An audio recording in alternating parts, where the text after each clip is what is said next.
महाराष्ट्राचा अभिमान महाराष्ट्र दिन रेल हम भारतीयों के लिए सिर्फ एक यात्रा का साधन नहीं है सम्मानीय अध्यक्ष महोदय, वो हम सब के लिए यादों से जुड़ी है, हम सब के जरूरतों का हिस्सा है और भारतीय रेल हम सबका जीवन का अविभाज्य अंग है। हम सम्मानीय अध्यक्ष महोदय देखते हैं कि बड़े पैमाने पे जब चर्चा होती है तो हमने देखा है ये जो सरकार है नामकरण करने में बहुत बड़ी होशियार है और बहुत बड़े बड़े नाम देती है। इस बजट को भी रिकॉर्ड बजट का नाम देने का जो है रेल मंत्रालय का काम इस सरकार ने किया है। हमने देखा निपुण भारत, विकसित भारत, आत्मनिर्भर भारत, अलग अलग नाम, make in India, startup India, अलग अलग नाम देने का काम इस सरकार के माध्यम से होता है। लेकिन सम्मानीय अध्यक्ष महोदय, अगर हम जमीनी हकीकत की बात करें तो इस बजट को मैं ये कहूंगी ये रिकॉर्ड बजट नहीं है, ये पूरी तरह से जो है ये फेल बजट है। ये मैं आपके माध्यम से सबसे पहले कहना चाहती हूँ।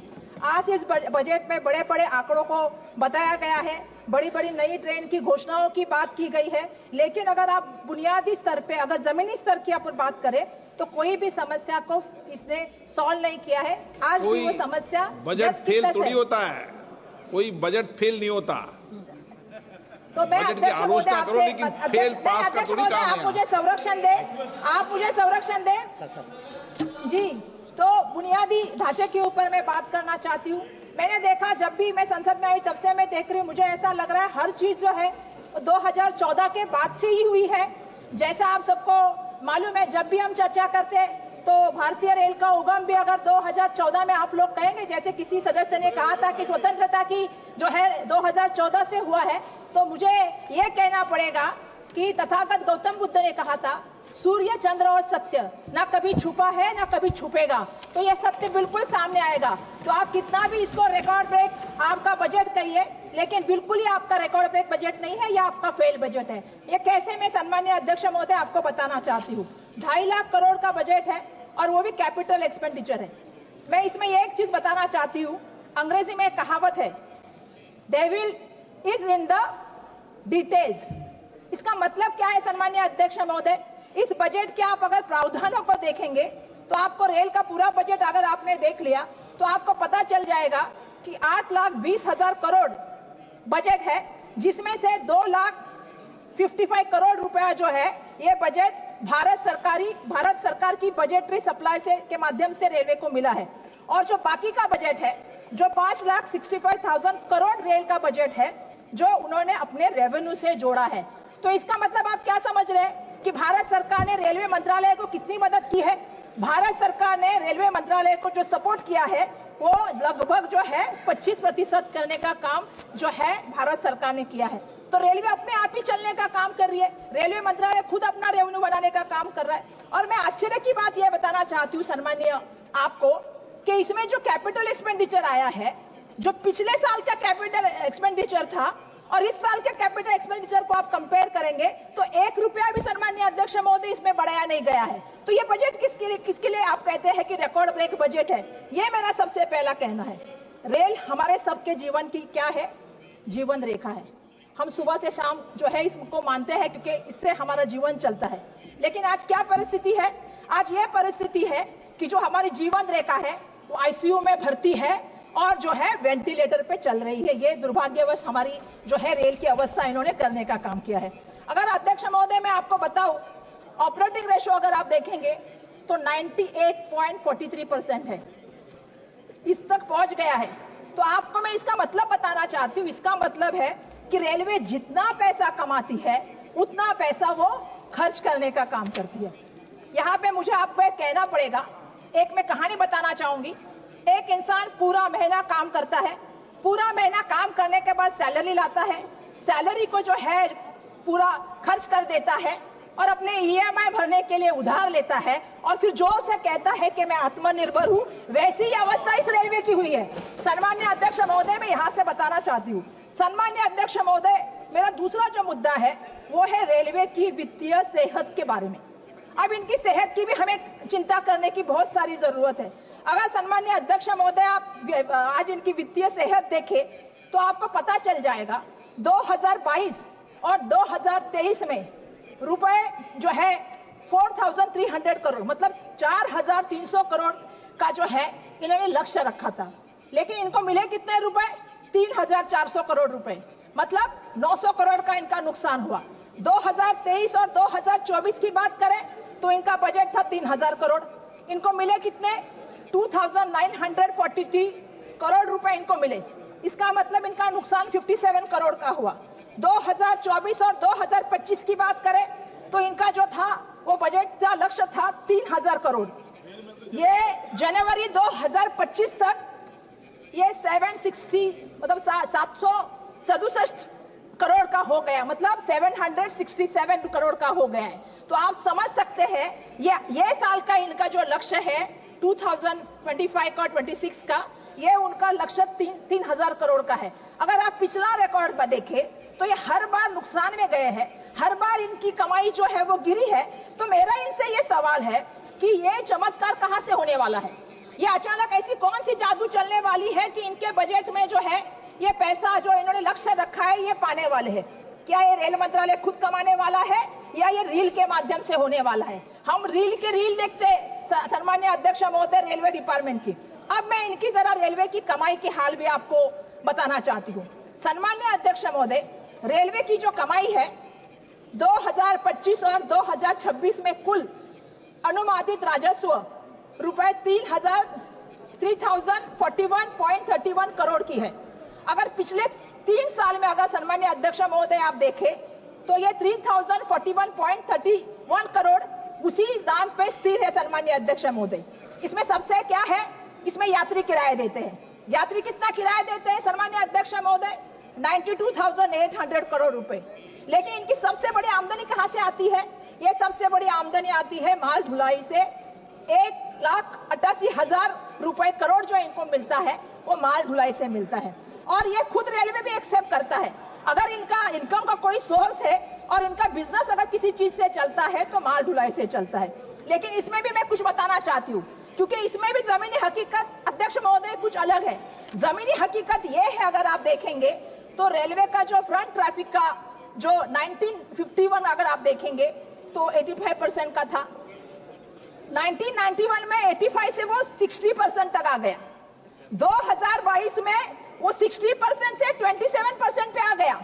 मतलब अगर आप देखोगे तो आज माल ढुलाई की भी जो है उन्होंने पूरा मुंह मोड़ लिया है रेलवे से। वो भी सोच रहे हैं कि सड़क का परिवहन अच्छा है, जल का परिवहन अच्छा है, लेकिन रेलवे का परिवहन अच्छा नहीं है। तो आज आप समझ सकते हो इन्होंने एक नेशनल प्लान बनाया है सरकार ने, और नेशनल प्लान में जो नेशनल रेलवे का इनका प्लान है 2030 का, इसका इन्होंने लक्ष्य रखा है। और लक्ष्य क्या रखा है? 45% इसको बढ़ाना है। अगर आप पिछले सालों का रिकॉर्ड देखें 91 से लेके अब तक 1951 से अब तक का, तो जो 85% का था वो अभी 27% तक आ गया है। अब ये बात कर रहे हैं कि 2030 में हमें 45% जाना है। तो मेरा ये कहना है कि आप कैसे कर सकते हो, इसके बारे में भी मुझे आपसे पूछना है। आज मैं रेलवे मंत्री को इस माध्यम से प्रश्न पूछना चाहती हूँ। मैंने तो रेलवे का हाल देखा। रेलवे का हाल तो आजकल ऐसा चल रहा है कि हम देख रहे हैं कि वह अकेली दौड़ रही है फिर भी दूसरे नंबर पे चल रही है। तो यह परिस्थिति की रेलवे की लाने का काम केंद्र सरकार ने किया है, ये मुझे यहां से कहना पड़ेगा। पिछले 11 सालों में मैंने एक देखा है, पिछले 11 साल का मेरा अनुभव ये रहा है कि सरकारी कंपनियां को घाटे में दिखाओ, घाटे में दिखा के आहिस्ता आहिस्ता बंद करो और आहिस्ता आहिस्ता अपने मित्रों के हाथों में दो। ये मित्रों की सरकार जो बन के आई है उसके मामले में मुझे ये भी कहना है कि अगर कैग का रिपोर्ट आप देखोगे तो आपको पता चल जाएगा अध्यक्ष महोदय कि कैग ने क्या कहा है। रेलवे ने जो है 2,604 करोड़ का घाटा झेला है। 2,604 करोड़ का घाटा, ये आपको समझना पड़ेगा, क्योंकि आहिस्ता आहिस्ता घाटा करके, और मैं बताना चाहती हूँ 3,200 करोड़ के कर्ज के प्रति जो है इन्होंने ब्याज दिया है, अतिरिक्त ब्याज। वो ब्याज कितना है अतिरिक्त सम्मान्य अध्यक्ष महोदय? वो ब्याज दिया है 834 करोड़ 0.72 रुपीस करोड़। तो मेरा सवाल ये है कि आहिस्ता आहिस्ता घटा रहे हैं, अतिरिक्त ब्याज दे रहे हैं, तो क्या सरकार सोच रही है कि इसको प्राइवेट सेक्टर में बना दिया जाए? देखिए हमारा अनुभव ऐसा रहा है कि BSNL खत्म हो गई, MTNL खत्म हो गई, एयर इंडिया खत्म हो गई, एयरपोर्ट खत्म हो गए, पोर्ट खत्म हो गए, आहिस्ता आहिस्ता करके सब मित्रों को गए। आने वाले दिनों में रेलवे भी जो है वो मित्रों को जाएगी क्या, और इसको हम ये भी कह सकते हैं कि निजी हाथों में बेची जाएगी क्या, ये भी तो एक बड़ा षड्यंत्र इस माध्यम से नहीं है ना। ये मैं यहाँ पे अध्यक्ष महोदय आपके माध्यम से पूछना चाहती हूँ। अध्यक्ष महोदय, मैं कहना चाहती हूँ, ट्रेन हमारे लिए सिर्फ एक धातु नहीं है, ट्रेन हमारा दिल है, तेल हमारी धड़कन है, और ट्रेन हमारी जान है, रेल हमारी जान है। आज अगर हम बात करें, एक गांव से मजदूर दूसरे गांव में अपने परिजनों को छोड़ के जाता है ट्रेन के माध्यम से अपने पेट पालने के लिए। अगर छात्रों की बात करें, एक छात्र अपना गांव छोड़कर पढ़ने के लिए जाता है। अगर हम बात करें यात्रियों की, तो मैं बताना चाहती हूँ कि लोग आज त्योहार में अपने घर परिवार से मिलने के लिए ट्रेन का इस्तेमाल करते हैं। कुंभ की बात करें तो महाकुंभ में आपको मालूम है कि करोड़ों लोगों ने ट्रेन से जो है प्रयागराज पहुंचने की कोशिश की है। तो मैं ये कहना चाहती हूँ, जब हम ट्रेन के साथ इतने जुड़े हुए हैं, लेकिन आज ट्रेन की परिस्थितियां क्या है सन्माननीय अध्यक्ष महोदय। आज लोगों को जो डब्बा होता है, जो यात्री डब्बा होता है, जनरल डब्बा होता है, उसमें जो है जानवरों की तरह घुस के जो है खड़ा होने पे मजबूर किया जाता है। ये सबसे बड़ी सन्माननीय अध्यक्ष महोदय, ये बहुत गलत बात हो रही है। हम देखते हैं एसी कोच में कभी कभी क्या होता है, हम एसी कोच में हम गाड़ी में जा रहे थे, हमने देखा ऊपर से पानी टपकता है, पीने के लिए पानी नहीं मिलेगा, पर एसी कोच में जो है ऊपर से पानी टपकता मिलेगा। 12-12 घंटे आपको ट्रेन के लिए इंतजार करना है, बैठने की व्यवस्था नहीं है, खाने की व्यवस्था नहीं है, पीने की व्यवस्था नहीं है। सन्माननीय अध्यक्ष महोदय, प्लेटफॉर्म पे क्या है, प्लेटफॉर्म पे गंदगी के बड़े से बड़े जो है अंबार खड़े हैं। सुरक्षा की बात हम क्या करें, सुबह हमारी लड़कियां ट्रेन में गई थी 7 बजे, उसके ऊपर बलात्कार हुआ, तो सुरक्षा की व्यवस्था क्या है। सन्माननीय अध्यक्ष महोदय, मैं एक बात पूछना चाहती हूँ, जहां भीड़ भाड़ के स्टेशन होते और जहां भगदड़ मच के मौत होती है, दिल्ली की घटना को आप देख लीजिए अध्यक्ष महोदय, दिल्ली की घटना को हम देखते हैं, भीड़ भाड़ हो गई, लेकिन रेलवे प्रशासन के अधिकारी बचाव यंत्रणा का काम छोड़ के, बचाव कार्य छोड़ के सरकार को बचाने में जुड़े हुए थे। हमारी बात पत्रकारों तक नहीं जानी चाहिए, हमको उसको नकारना है, हमको इसको बोलना नहीं है, हमको इसको छुपाना है। यह बचाव कार्य रेलवे के प्रशासन के माध्यम से चालू था। अनंत पानन में रात को मुआवजा दिया गया, जिनकी मौत हुई, जो घायल हुए, जो आहत हुई, उसका कोई भी जो है सन्माननीय अध्यक्ष महोदय बात लोगों के सामने नहीं आई। हमने अयोध्या स्टेशन में देखा, हमने प्रयागराज स्टेशन में देखा, ये क्या चल रहा है, ये सब क्या चल रहा है, ये मैं आपके माध्यम से पूछना चाहती हूँ सन्माननीय अध्यक्ष महोदय। जब वक्त आता है तो खुद की पाट तपतपाते हैं, जो वक्त आता है तो रील बना के डालते हैं, और जब ऐसा समय आता है तो चुप्पी क्यों साधते हैं, ये भी मेरा इनके माध्यम से सवाल है कि इनको इस पे भी बोलना पड़ेगा सन्माननीय अध्यक्ष महोदय। पिछले दिनों हमने महाराष्ट्र में घटना देखी, एक जलगांव की घटना हुई, एक पुष्पक एक्सप्रेस जा रही थी मुंबई की तरफ, और वहां पे अचानक से भगदड़ मच गई कि कहां गया, ट्रेन में आग लगी है, ट्रेन में आग लगी है, लोग कूद गए ट्रेन से बाहर। सामने जो है वहां से बेंगलोर एक्सप्रेस आ रही थी, उसके नीचे लोग कुचले गए, 13 लोगों की मौत हो गई। इसका जिम्मेदार कौन है सन्माननीय अध्यक्ष महोदय, मुझे आपसे पूछना है। अगर वहां पे कोई कम्युनिकेशन नहीं की माध्यम नहीं है तो ट्रेन के अपघात आप कैसे रोक सकते। आज अगर बात करें प्लेन में, आप देखेंगे कि कभी हवा का दबाव हो गया, टर्बुलेंस आ गया, तो हवा का दबाव कम हुआ तो आपके ऑक्सीजन मास्क आते हैं, टर्बुलेंस आ गया तो आपको सीट बेल्ट की बात आती है, कोई आपसे कम्युनिकेट करता है। लेकिन ट्रेन में जब घटना घटती है तो आपसे कम्युनिकेट कौन कर सकता है, ये भी मेरा सवाल है। सन्माननीय अध्यक्ष महोदय, हमारे परेल में एक घटना हुई, प्लेटफॉर्म पे चर्चा हुई, प्लेटफॉर्म में एक अफवाह फैली और लोग भागते भागते गए, एक दूसरे के ऊपर चलते गए। ऐसी घटनाओं में जो मौत होती है उसका जिम्मेदार सरकार को रहना चाहिए, ये मेरा यहाँ से सन्माननीय अध्यक्ष महोदय कहना है। सन्माननीय अध्यक्ष महोदय, मेरा आपके माध्यम से और भी कहना है कि 2024 में 8 महीने में कितने अपघात हुए, 29 ट्रेन के दुर्घटनाएं घटी है, कितने लोगों की यात्री की मौत हुई, 313 यात्रियों की मौत हुई, 4 रेलवे कर्मचारियों की मौत हुई। आज रेलवे की हालत ऐसी है, अगर आप देखोगे तो मैं आपको बताना चाहती हूँ कि हमने देखा बहुत सी जगह पे हुआ, बालासार में, सब जगह पे, बड़ी बड़ी जगह पे, पश्चिम बंगाल में बहुत जगह पे बीच में हुआ दुर्घटना। कुछ तो सीखना पड़ेगा। आप सुरक्षा कवच की बात करते हैं, मंत्री महोदय भी है नहीं, मंत्री महोदय ने सुरक्षा कवच की बात की, हमें तो लगा था सुरक्षा कवच ट्रेन के लिए आएगा, लेकिन दुर्भाग्यवश सुरक्षा कवच तो मंत्री महोदय को देने का काम हुआ है। अरे आप कुछ तो भूतकाल से भी सीखिए, लाल बहादुर शास्त्री साहब से भी तो कुछ सीखिए, जब दुर्घटना हुई थी तो खुद जिम्मेदारी लेके लाल बहादुर शास्त्री साहब ने रिजिग्नेशन दिया था। लेकिन ये मंत्री महोदय ऐसे हैं, इनके 11 महीने के कार्यकाल में 29 रेल के एक्सीडेंट हुए हैं, फिर भी इसके टस से मस होने का काम ये नहीं करते। ये सबसे बड़ी बात मुझे यहाँ पे कहनी है।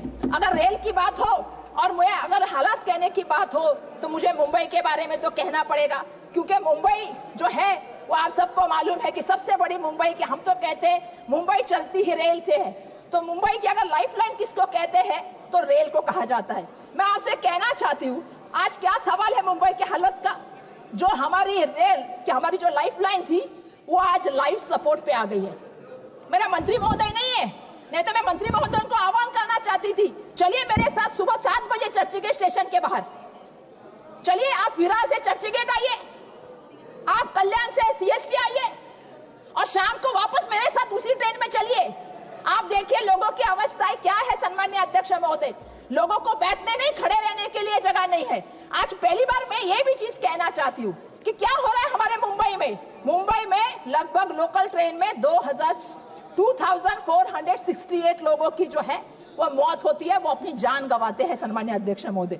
और मैं उसमें भी कहना चाहती हूँ, उसमें से उसके साथ 1151 लोग ये कैसे मरते मालूम है? ये पटरी से चलते हुए, पटरी बदलते हुए मरते हैं। आज भी हमारी समस्या क्या है? हमारे पास ओवरहेड का ब्रिज नहीं है। आज भी 12-12, 15-15 घंटे ट्रेन लेट हो जाती है, लोग पटरियों से चल के जाते हैं। तो इनकी सुरक्षा कौन करेगा? इनकी रक्षा कौन करेगा? सम्माननीय अध्यक्ष महोदय, मुंबई के ट्रेन के अपघात में 2697 लोग घायल होते।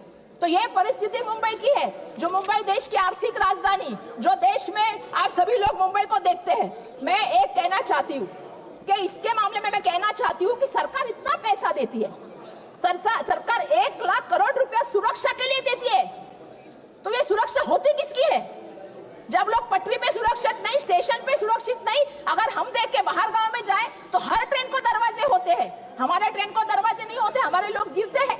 तो ये सुरक्षित नहीं है तो किसके लिए 1 लाख रुपया खर्चा करती है? इसकी भी चौकसी होनी चाहिए। आपको समझनी पड़ेगी कि एक एक जान अनमोल है, एक एक जान की कीमत है। घर से इंसान बाहर निकलता है तो घर परिवार ये सोचता है कि मेरा बच्चा घर में आएगा कि नहीं आएगा। तो सरकार इस मामले में थोड़ा बहुत तो एहसास रखती है क्या? ये भी सम्माननीय अध्यक्ष महोदय, मेरे आपके माध्यम से ही सरकार को सवाल है, थोड़ा तो संवेदनशील हो जाइए, थोड़ा तो लोगों के बारे में सोचिए। ये मेरा इनसे यहाँ पे कहना है।